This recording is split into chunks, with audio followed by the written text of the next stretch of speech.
morning. This is Josh Weinstein.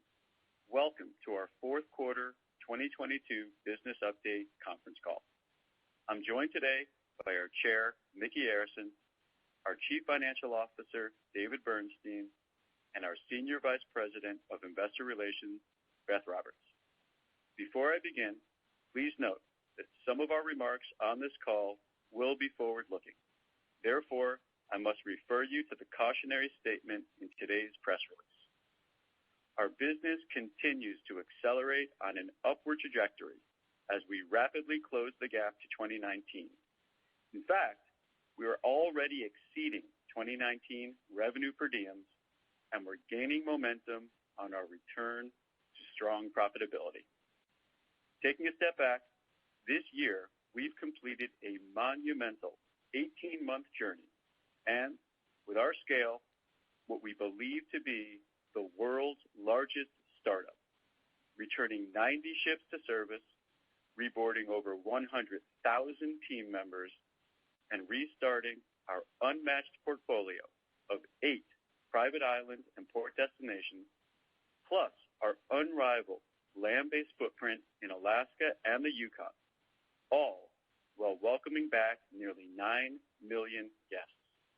For that, I sincerely thank our global teams around the world for the ingenuity and sheer determination it took to see that through to completion.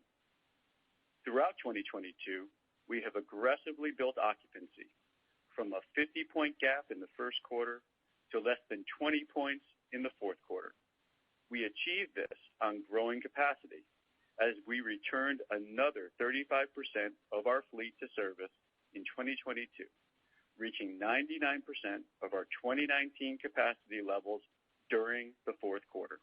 And on top of this, our constant dollar revenue per passenger cruise day was 2% higher than 2019's record levels for the full year and 4% higher in the fourth quarter, overcoming the dilutive effect of future cruise credits. Without this impact, each would have been 2 points higher. And in the process, we've sustained record-breaking onboard revenue per diems significantly higher than 2019. We're also not losing sight of our cost base as we've worked through our restart and continue to absorb and mitigate the impacts of the high inflationary environment we've all been living in. We reduced the increase in adjusted cruise costs, excluding fuel per ALBD in constant currency, from up 25% in Q1 to up 11% in Q4. We've also significantly ramped up our advertising and sales support to drive future demand. Thanks to this and the hard work of our amazing trade partners, our percentage of first-time guests has continued to sequentially improve, closing the gap to 2019 levels. And we've been working smarter, with our shoreside team's headcount already having been significantly reduced from 2019 levels for some time now. We delivered stunning new flagships for 5 of our brands, including Carnival Celebration, Aida Cosma, Costa Toscana, and Discovery Princess, as well as our first luxury expedition ship, the finest in the world, Seabourn Venture. All of these ships were purpose-built to generate higher returns. We broke ground on a new exclusive destination, Grand Bahama Port, which will be a game changer for Carnival Cruise Line, while at the same time benefiting more than ever from our existing private islands and unique port destinations, which captured 6 million visits from our guests, and all while working to minimize our environmental impact with a 7% reduction in carbon intensity, a 30% reduction in food waste, and 290 million less single-use items compared to our baseline. Most importantly, we are back to doing what we do best, delivering millions of unforgettable and much-needed vacation experiences to our guests. And we are truly a global company, with 45% of those guests sourced outside of North America in 2019. In fact, We practically carried more people outside the U.S. than any of our peers carried in total. We believe that having the number one or two brand in each of the largest cruise markets, such as North America, the UK, Germany, Australia, Italy, France, and Spain, is the foundation of our portfolio strategy and allows us to tailor our experiences and offerings to those specific source markets, enabling us to generate stronger brand loyalty and gain greater penetration and profit. In this current environment, though, there are two factors that have had an outsized impact on our results: an uneven reopening of cruise travel around the world in the aftermath of COVID, and the more direct impact the war in the Ukraine has had on European countries. While all of our brands are on an upward trajectory, the pace of the recovery has trailed for those brands most heavily exposed to these factors. In 2019, 1/3 of our non-North American guests, 2 million people, came from Australia, Asia, and the Baltics. The vast majority of these guests were sourced through Costa and Princess, representing 40% of Costa's guests and 25% of Princess's guests. At this point in time, Australia's reopening is where North America was a year ago, and Japan is closer to 2 years behind. The lagging reopening of these markets has triggered multiple changes in deployment and guest sourcing approaches, as we anticipate the impacts will continue to be felt, particularly for the first half of 2023. Of course, China also has yet to reopen. Given Costa's significant presence in Asia, with 5 ships planned to operate there year-round pre-pause, we've taken actions to right-size the Costa brand with the removal of another 2 smaller, less efficient ships from the Costa fleet. This is in addition to the previously announced 3 ships transferring to our highly successful Carnival Cruise Line brand. This positions Costa well with a competitive fleet with closer-to-home deployments focused on its core markets in continental Europe. We have already been encouraged by the recent strength in booking volumes for the Costa brand. In fact, last month, Costa's booking volumes in these core markets were above 2019 levels for the fourth quarter of 2022 and the first quarter of 2023 as they navigate a closer-in booking curve. The war in the Ukraine remains concerning for us all, and especially those in the affected regions. Given the closer proximity for both Costa and our German brand, AIDA, the war and associated impacts have weighed heavily on consumer confidence in those regions, resulting in greater uncertainty and closer-in booking patterns. To help manage, we've made strategic deployment decisions, leaning into more itineraries that home port where the guests originate, as well as shorter duration cruises, helping us to reduce the friction of air travel, lower the overall cost, and facilitate a closer-in booking environment. We believe this positions us well to attract more new-to-cruise guests and make us even more of a value proposition versus land-based alternatives by bringing our ships closer to where our guests live. We have furthered our fleet optimization efforts again this quarter, bringing the cumulative number of ship dispositions since the pause to 26.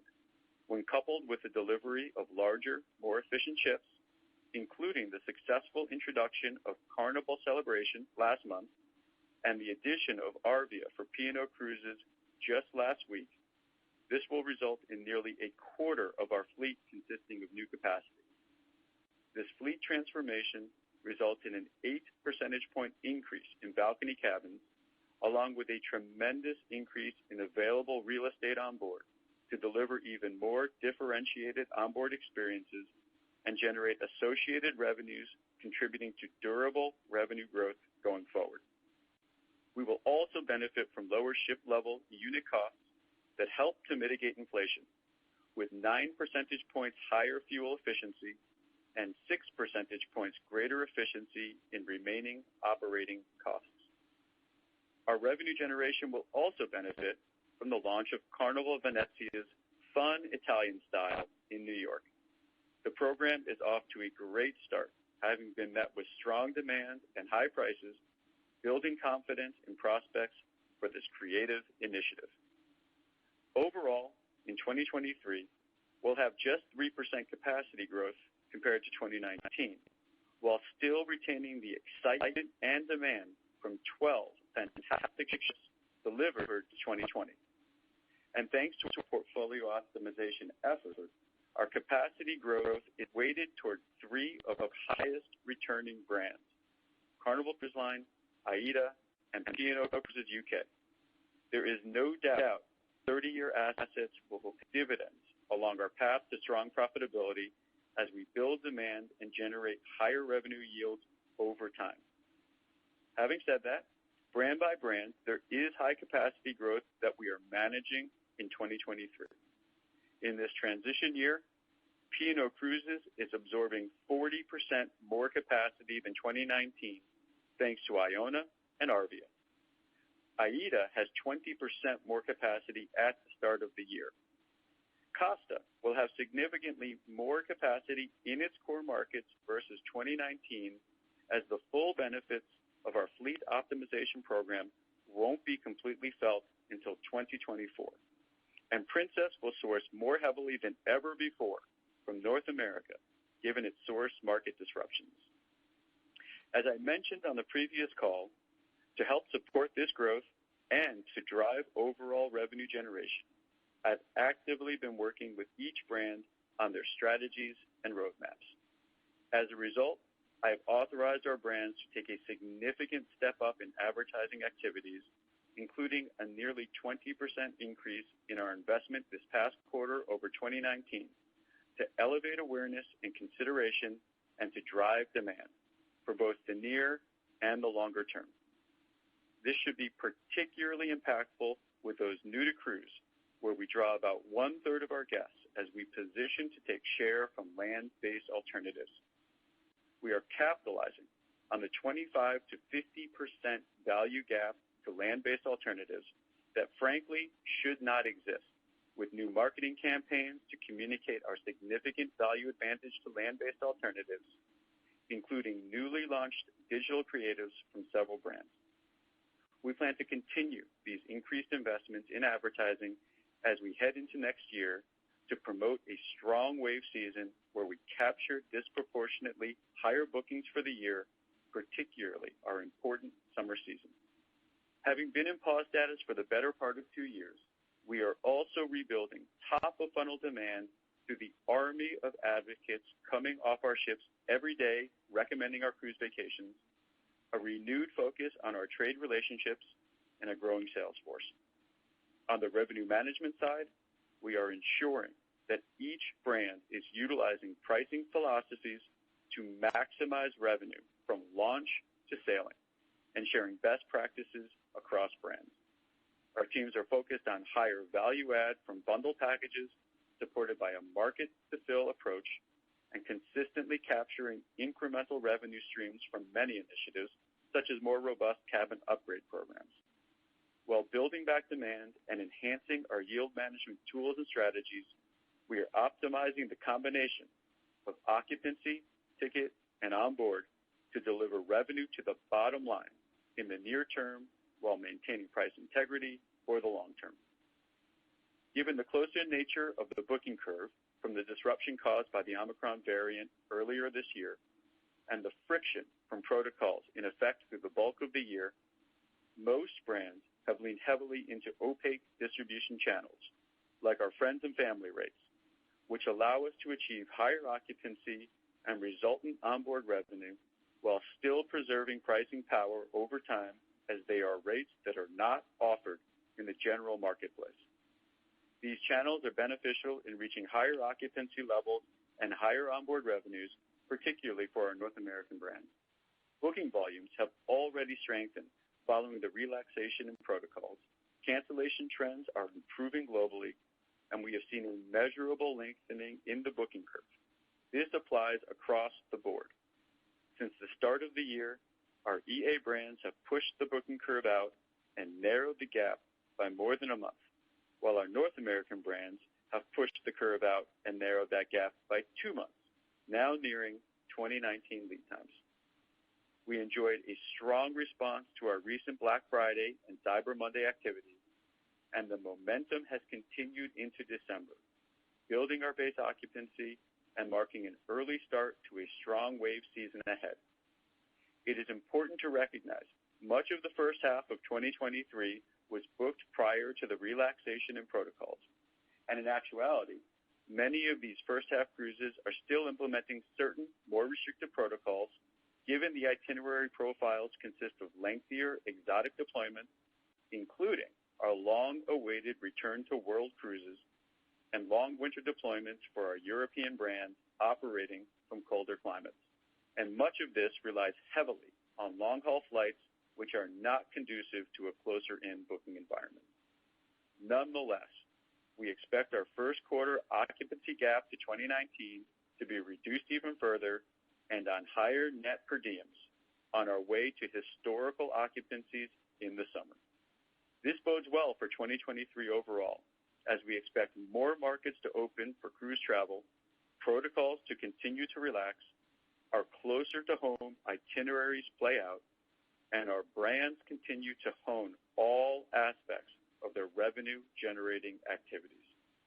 And as we continue to invest to build demand, we are positioned to pull back on promotions and opaque channels to drive meaningful ticket price improvement over time.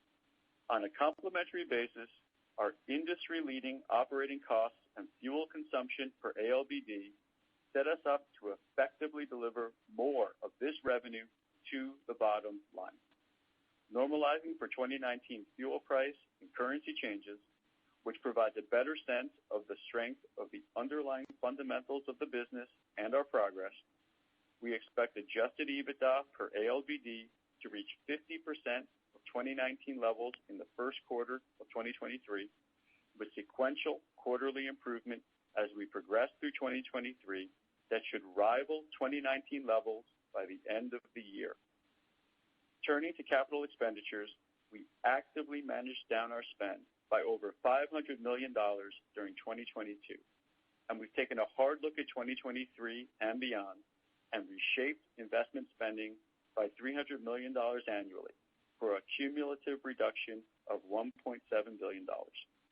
We have reprioritized project lists and hurdle rates to reflect the current environment, while absolutely maintaining our commitments to excellence in compliance, protecting the environment, and the safety and well-being of our guests, team members, and communities we serve.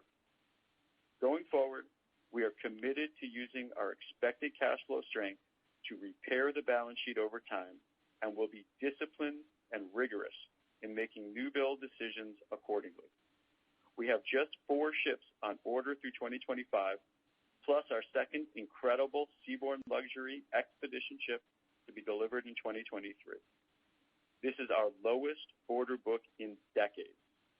We don't expect any new ships in 2026 and anticipate just 1 or 2 new builds each year for several years thereafter.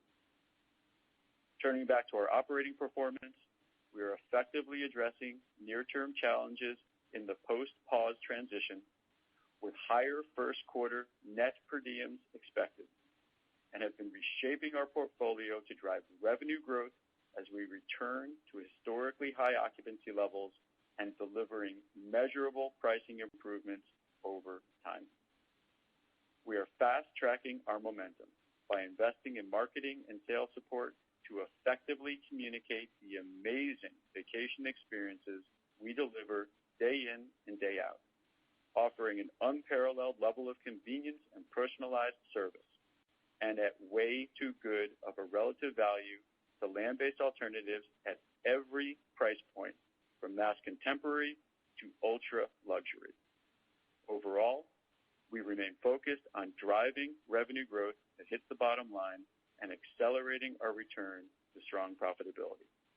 And over time, this revenue generation, our industry-leading cost base, and our more focused capital expenditure profile will support significant free cash flow and propel us on the path to deleveraging, investment-grade credit ratings, and higher ROIC. This has been a truly remarkable year, and we have come a long way in an incredibly short amount of time. These efforts highlight what we've always known. Our people are our greatest asset.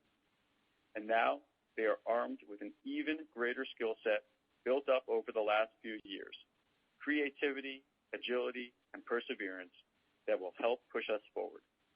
We're looking forward to 2023 and are positioning for our first strong wave season in 4 years, enabling us to deliver a strong summer period where we generate the bulk of our operating profit for the year. With that, I'd like to turn the call over to David. Thank you, Josh. I'll start today with a recap of our cumulative book position and our financial position. Then I'll provide some color on 2023. Turning to our cumulative book position.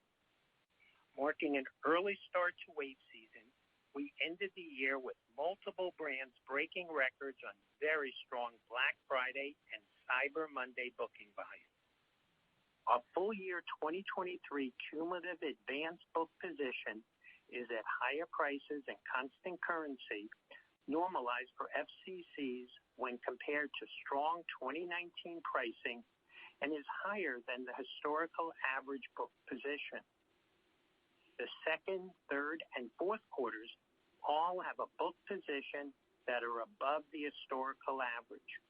While the first quarter 2023 book position was impacted by heightened protocols during its prime booking period, which have since been responsibly relaxed. As a result of the relaxation of the protocols, booking volumes for first quarter 2023, along with all future sailings, have increased. Therefore, we expect to continue reducing our occupancy gap in first quarter 2023 to 2019 by nearly 5 percentage points from fourth quarter 2022. The strong cumulative book position has resulted in total customer deposits hitting a fourth quarter record of $5.1 billion as of November 30th, 2022, surpassing the previous record of $4.9 billion as of November 30th, 2019. Next, let's talk about our financial position. During 2022, we continued to take refinancing risk off the table by addressing our 2023 debt maturities and getting ahead of our 2024 maturities. As a result of this, we ended the fourth quarter of 2022 with $8.6 billion of liquidity. Looking forward, we expect to turn free cash flow positive in the back half of 2023 and continue to be free cash flow positive in 2024 and beyond. We anticipate utilizing this free cash flow to delever our balance sheet on our path back to an investment-grade credit rating. Now I'll finish up with some color on 2023. For first quarter 2023, we expect capacity growth to be 3.7% when compared to first quarter 2019, and 3.3% for the full year 2023 as compared to the full year 2019. During 2023, we expect to continue to close the gap on occupancy to 2019 levels. Occupancy for first quarter 2023 is expected to be 90% or slightly higher, just a 14 percentage point gap or better. As I said before, this would be nearly a 5 percentage point improvement from the fourth quarter 2022 gap. But that is not enough. We are working hard and expect to close the gap to 2019 with occupancy returning to historical levels in the summer of 2023. On the pricing front, for first quarter 2023, we expect net per diems to be up 5.5% to 6.5% in constant currency and 3 to 4% in current dollars as compared to first quarter 2019. A great accomplishment as we start the new year. However, net per diems for first quarter 2023 are expected to benefit from brand mix when compared with first quarter 2019. During 2023, while our European brands expect onboard and other revenue per diems to be up significantly versus 2019 as they were in 2022, and as has been the case with our North American brands, absolute onboard spending on our European brands is less than that on our North American brands. Our European brand guests tend to drink a little more, but gamble a lot less. As the European brands catch up on occupancy with our North American brands during the second and third quarters and fill their ships, they will make up a larger percentage of the total, changing the per passenger average. And with their historically lower onboard revenue per diems, we will no longer benefit from the brand mix. Also, for 2023, we do anticipate returning to non-GAAP financial measures to report revenue performance and use net per diems as opposed to revenue per passenger cruise day we used in 2022. For 2023, we once again expect the onboard and other revenue per diems to be up significantly versus 2019, helping to drive the net per diems up. However, as I indicated in the past, as we change the bundled package offerings, we reevaluate the revenue accounting allocations. As a result, in 2023, more of the revenue will be left in ticket and less allocated to onboard, impacting the onboard and other revenue per diem comparisons to both 2022 and 2019.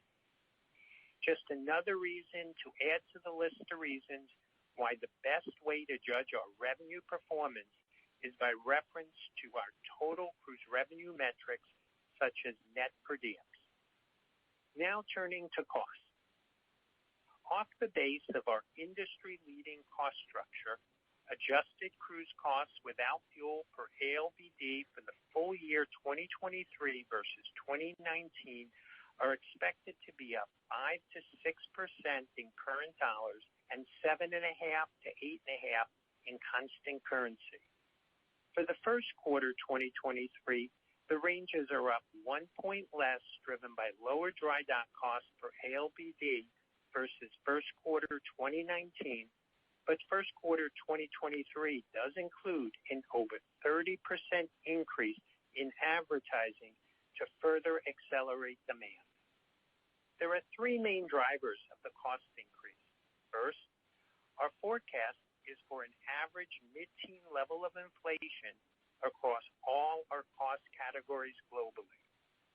Second, our decision to further invest in advertising to drive demand and pricing in 2023 and beyond is expected to add 1 to 2 percentage points to cost per ALBD. And third, deployment optimization and other small investments are likely to add 1 percentage point. Significantly mitigating these increases are our fleet optimization program that is expected to drive a 6 percentage point improvement in ship operating costs per ALBD that is worth 4.5 points of adjusted cruise costs without fuel per ALBD. And the creativity, resourcefulness, and hard work by our global teams producing sourcing and productivity savings of approximately 4 percentage points. A great accomplishment.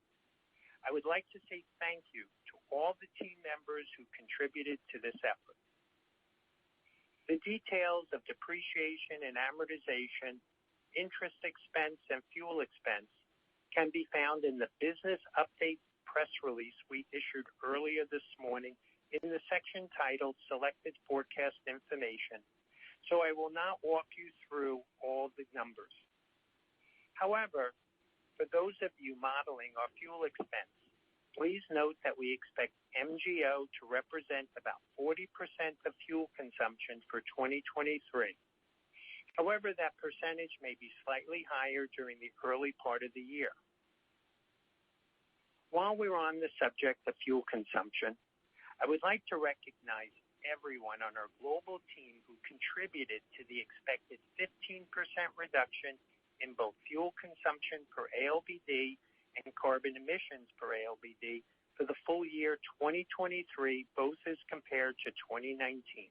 We are working aggressively to drive down our carbon footprint, fuel consumption, and costs through technology upgrades being rolled out, like the air lubrication systems mentioned in this morning's business update, along with investing in port and destination projects, and even more focus on itinerary optimization across our portfolio of brands while realizing the benefits of our fleet optimization efforts.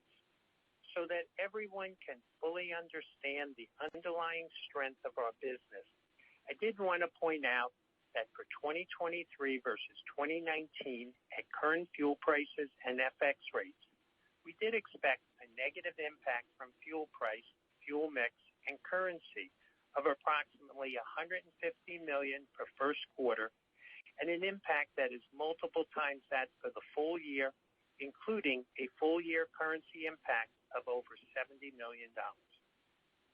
Putting all these factors together, we expect $250 million to $350 million of adjusted EBITDA for the first quarter 2023, and sequential improvement compared to 2019 in each quarter of 2023 as we continue to close the gap.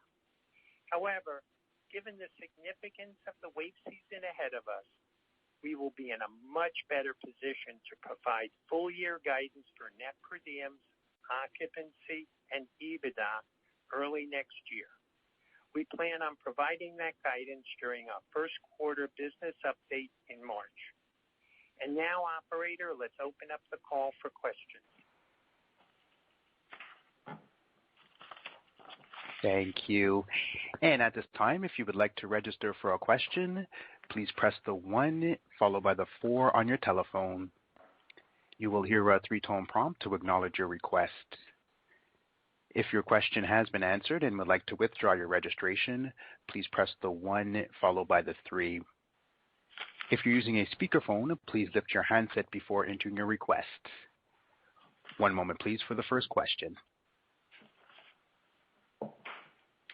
And our first question is from the line of Steve Wieczynski with Stifel. Please go ahead. Yeah, hey, good morning, guys. Good morning, Josh and David. So, I guess the first question would be around the marketing spend for 2023, and I guess we were thinking that marketing would be accelerated, throughout the fourth quarter of 22 and then into the first quarter of 23 and then start to fall off some. But it sounds like, you guys might be keeping marketing spend pretty high throughout the entire 2023 year. And guess, the question is maybe why are you keeping it, so high for the full year? And is there any way to understand, maybe what that cost cadence will look like throughout next year? Just wondering if there are, any quarters where spend levels for marketing or other costs might be, higher or lower. Hope that all makes sense. Yeah. Hey, Steve, how you doing?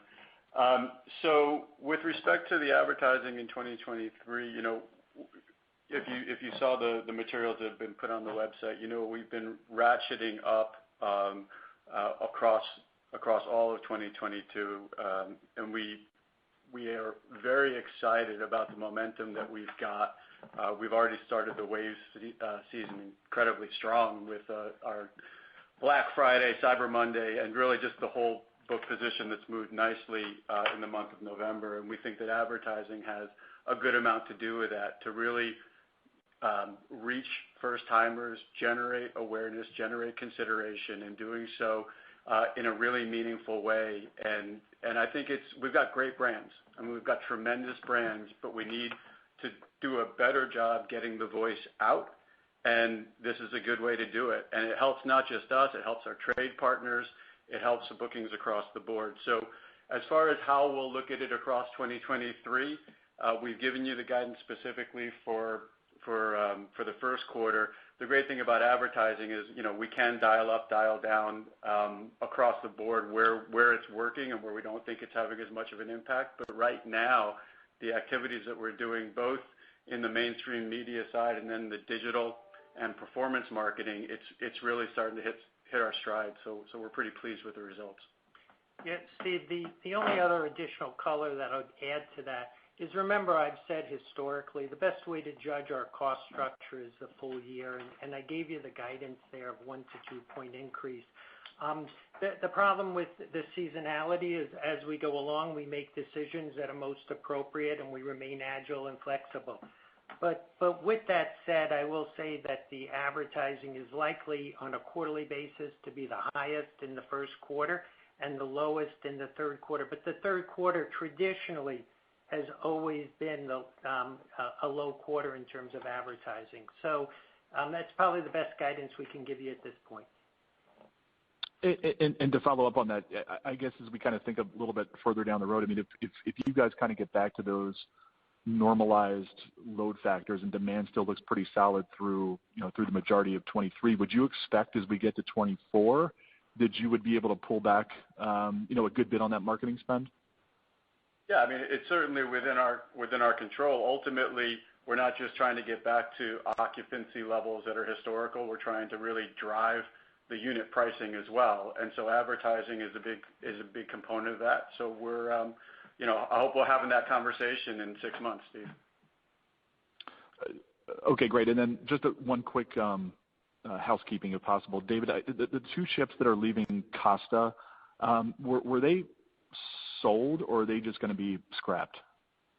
No, so we announced 3 ships in total, and 2 of them we actually have a contract for at the moment, and 1 we're working on. A contract for sale.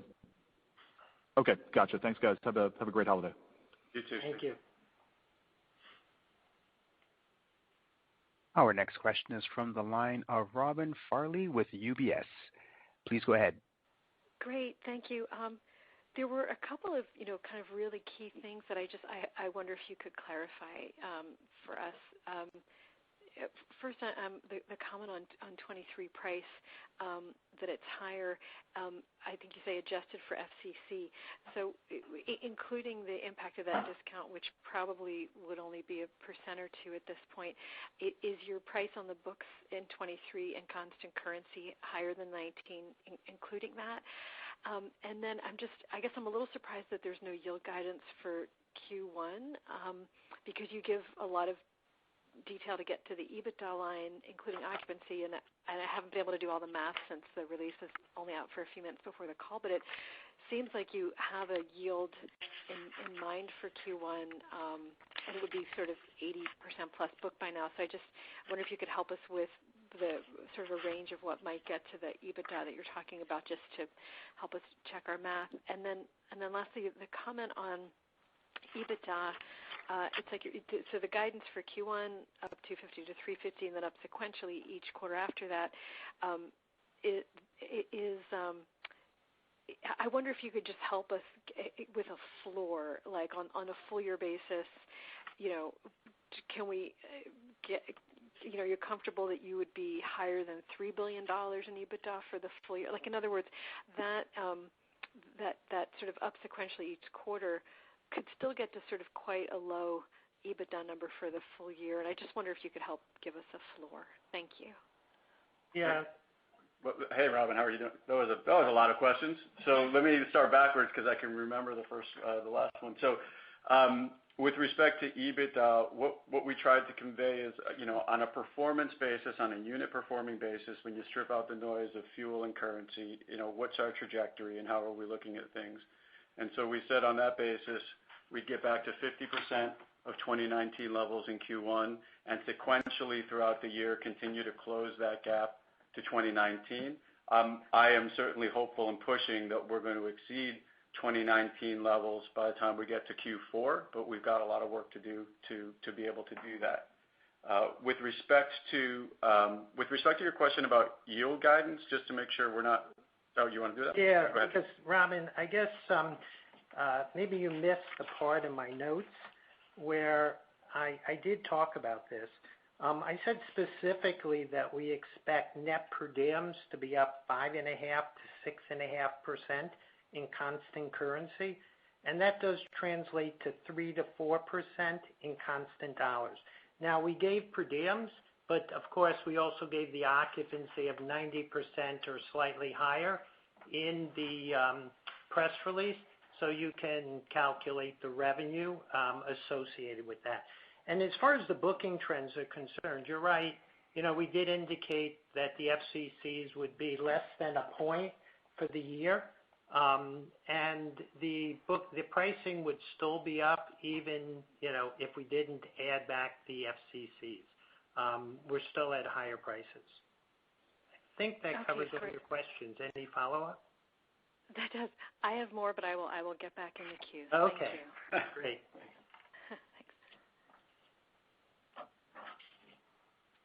Our next question is from the line of Fred Whiteman with Wolfe Research. Please go ahead. Hey, guys. Thanks for the question. I just wanted to sort of follow up and build on the occupancy ramp. If we look just from 3Q to 4Q, 10 points of improvement. If we look at sort of what you guys are expecting in 1Q, it's sort of 5-ish%. So can you just sort of walk us through what's driving that lower sequential improvement relative to the 2019 levels, and maybe how we should think about that in the context of the expectation that you guys are going to be back to sort of full occupancy over the summer? Sure, Fred. So one thing to think about when you think about our Q1 deployment profile, it is very different from what we typically have the rest of the year. We've got actually 9 ships in Q1 on World Cruises, another 4 ships on 70-plus night grand voyages, and then a host of ships that are doing longer exotic voyages, 35-nighters, 28-nighters. And so with that profile, those are longer lead time type of itineraries, some bucket list types of things. And so it is progressing for Q1 exactly where we thought it would be with respect to closing the occupancy gap, given the dynamic of that itinerary profile. And as we get into Q2, those have stopped or wind down, and we get back to the cadence that we expect. Understood. That makes sense. And just on the booking momentum, there was a comment in the release just talking about November booking volumes exceeding 2019 levels. Also a comment about momentum continuing into December. Are December bookings still above 2019 levels, or did those sort of tail off after some of the promos in November?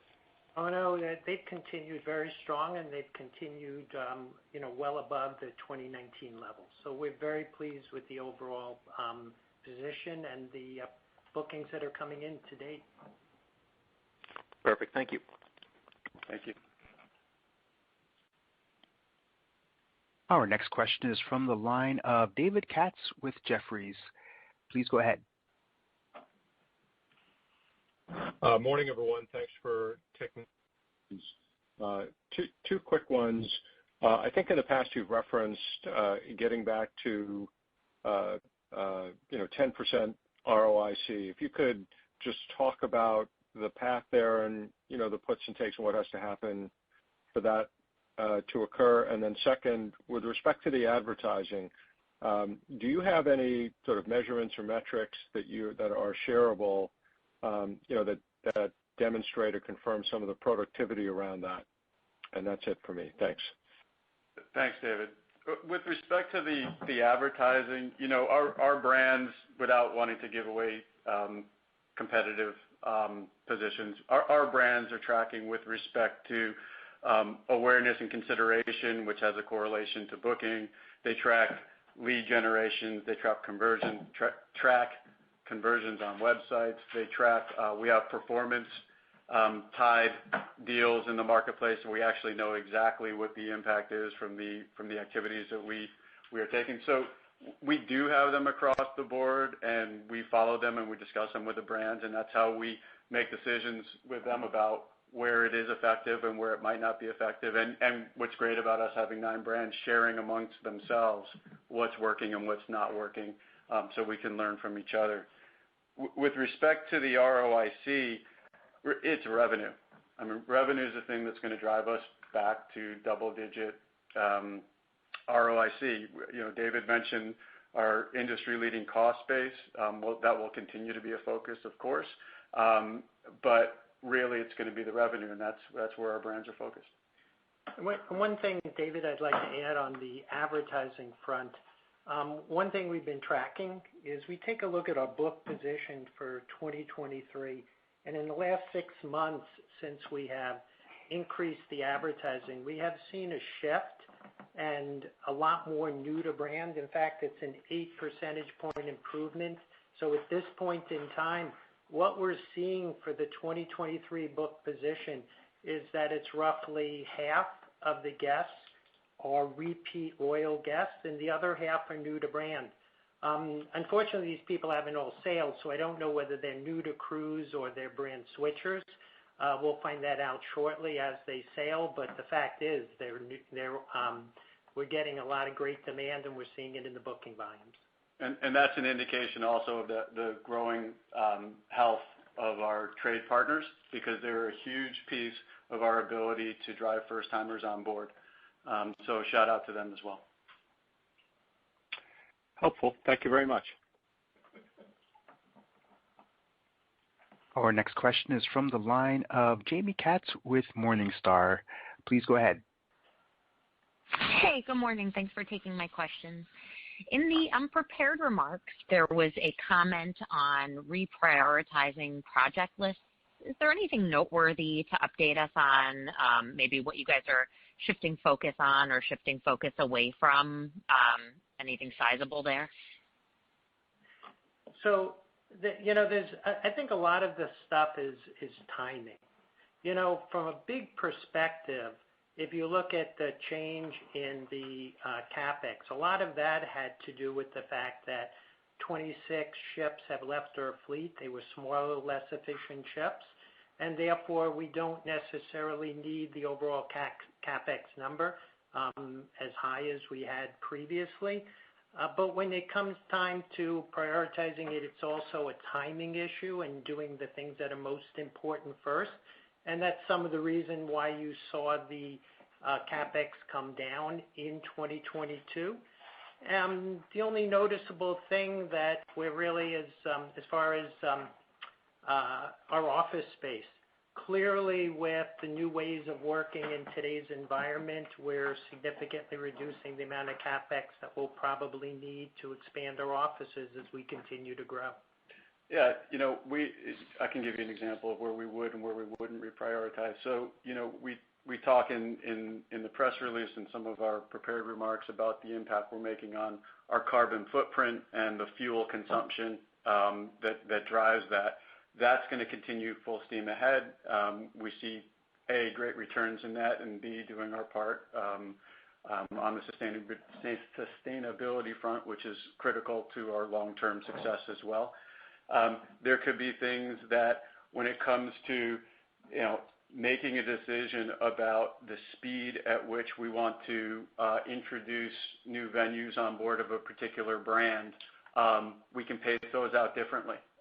We can take a little bit less risk on trial and error of creating new experiences. So it's all a question of what we think the appropriate return could be, where we want to take risk, and where we just want to, be more focused on managing the cash down. Okay.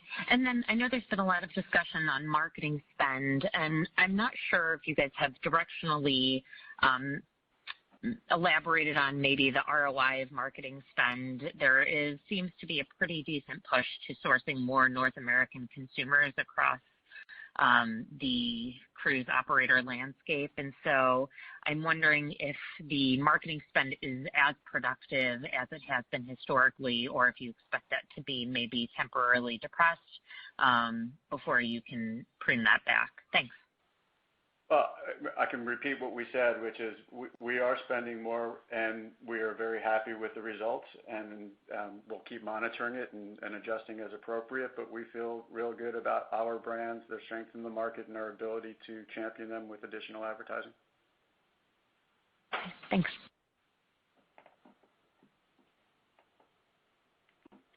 Our next question is from the line of Brandt Montour with Barclays. Please go ahead.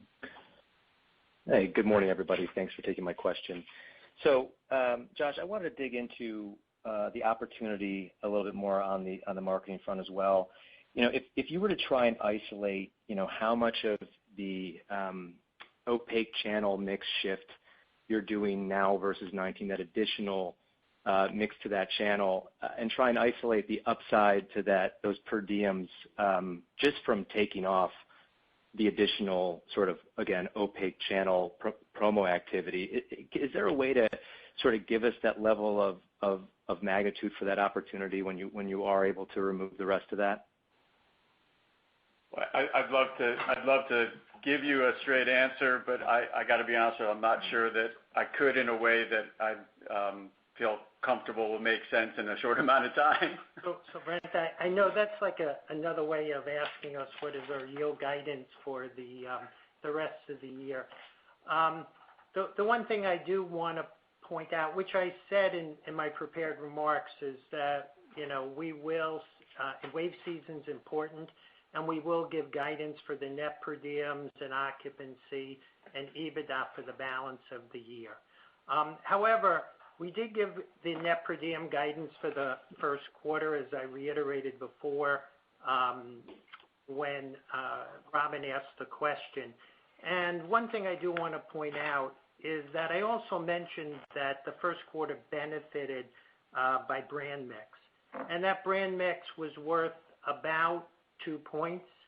And so as you think through the balance of the year, there will be positives as what you're just describing. But as you think through that, please take that into consideration as you forecast the year, the per diem down. And I guess I could say, looking backwards, and you look at our trajectory from Q3 to Q4, we are pulling back, right, and that's helping improve our per diems. And the great thing is it's pretty easy to turn on and turn off.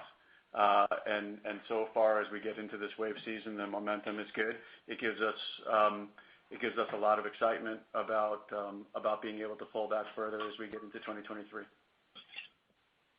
Okay, that was really helpful. The second question I have is related to China.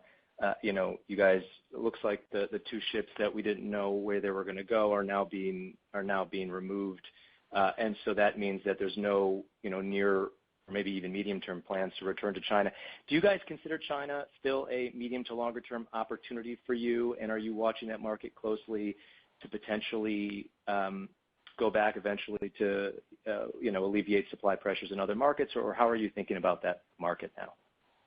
Yeah, look, the great thing about our assets are they're mobile, and we've moved them to optimize our demand and our revenue generation. If and when China opens up again, and opens up not just to domestic cruising, but really opens up, we'll certainly look at that, but we're not relying on it. We're not counting on it. We are the number 1 or 2 brand in all the major cruise markets today, and we like that position, and we're going to push hard on increasing our penetration there.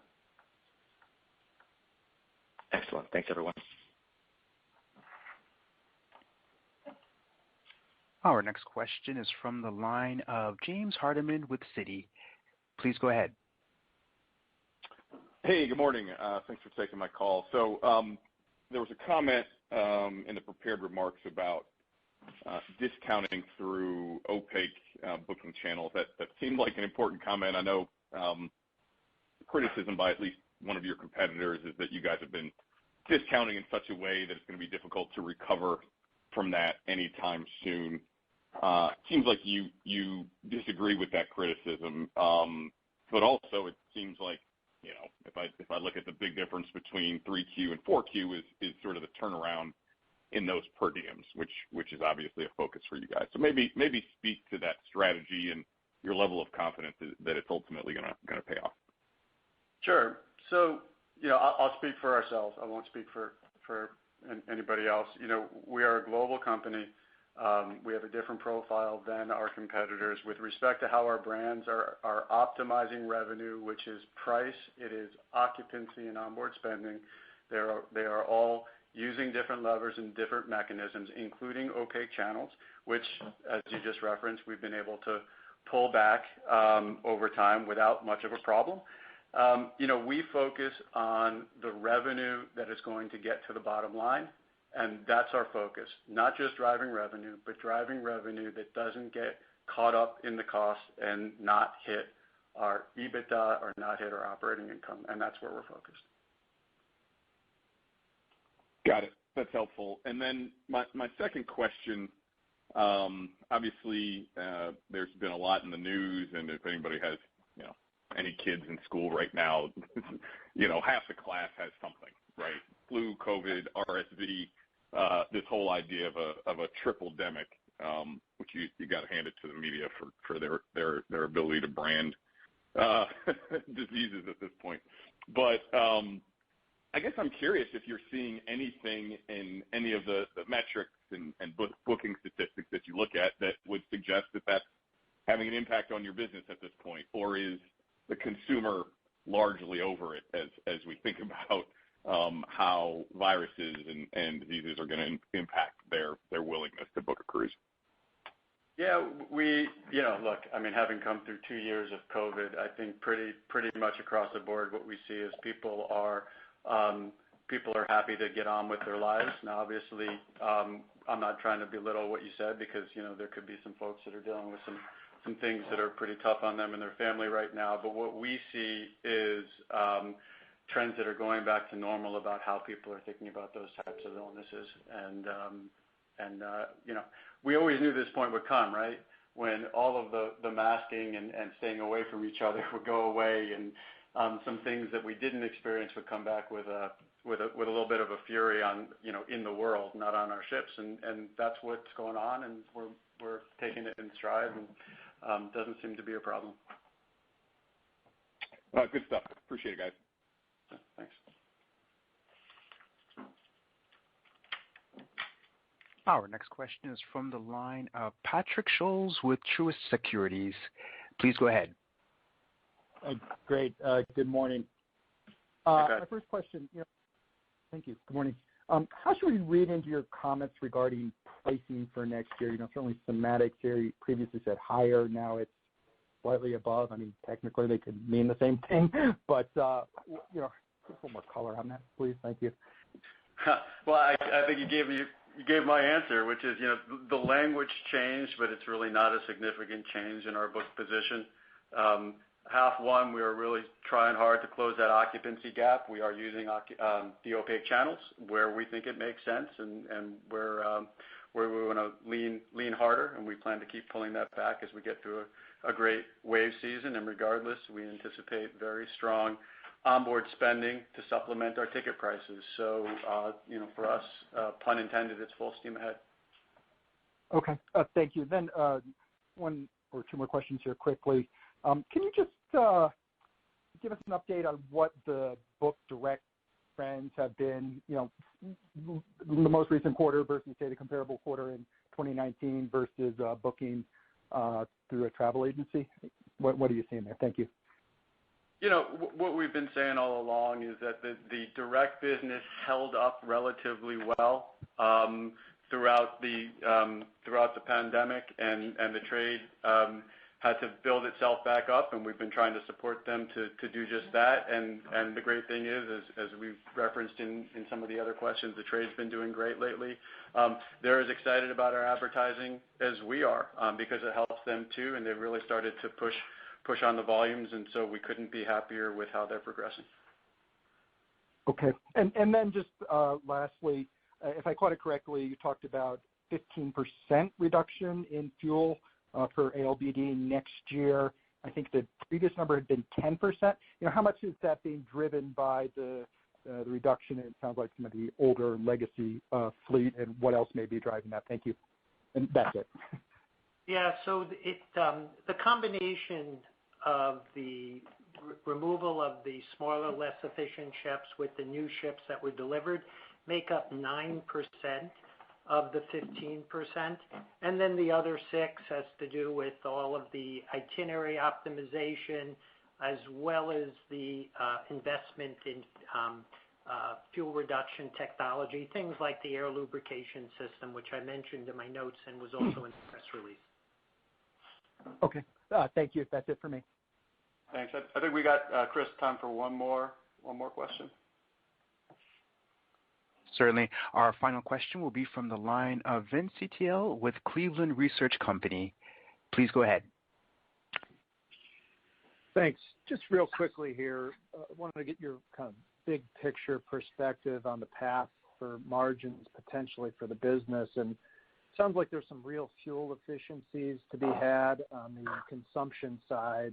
Obviously, you're dealing with higher fuel prices, but also, your operating cost outlook was pretty strong. And then when you layer in your view for a return to historical occupancy, coupled with pretty decent price position for 23, like when you put all that together, as I don't know, maybe you're even exiting 23, going into 24.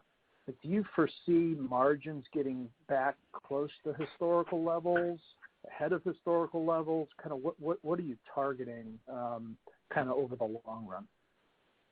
Well, because we're not giving guidance, I think the best I can tell you is how we're thinking about that EBITDA on a per unit basis, and when you get rid of the noise from currency and the fuel prices, operationally, what we're really trying to do is exceed 2019 levels by the time we get to the end of the year, and that's where we're focused.